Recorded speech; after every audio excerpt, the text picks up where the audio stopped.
While the British claim to have purchased much of the land in Ontario through treaty agreements in between 1764 and the 1850s, a lot of the upper Ottawa River and Muskoka regions had not been. But many settlers were already living there. There were also still long-standing disagreements over lands stretching east of Toronto that the government said they had purchased in the 1787 Johnson-Butler Agreement.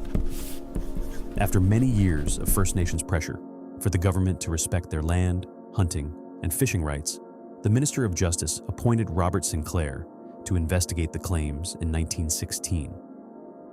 After finding many issues with the land claims associated with the treaties, the Williams Commission was appointed in 1923.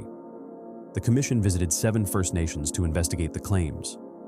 These nations included the Chippewa of Lake Simcoe, Beausoleil, Georgina Island, and Rama, and the Mississaugas of the North Shore of Lake Ontario, Alderville, Curve Lake, Hiawatha, and Scugog Island. While the Mississaugas of the Credit First Nation also had claim to the land in eastern Toronto, they were not included in the negotiations. The Commission found that the First Nations claims were well-founded.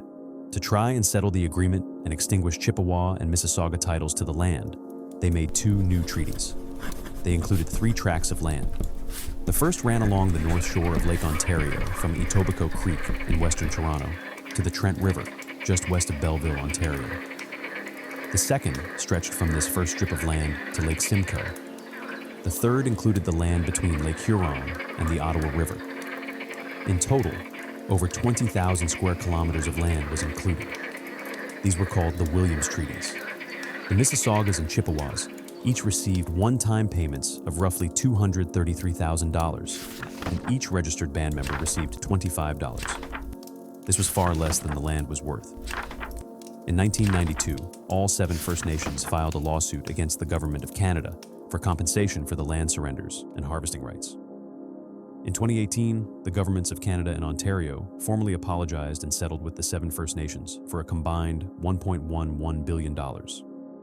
Because the Mississaugas of the Credit were not included, they did not sign either treaty.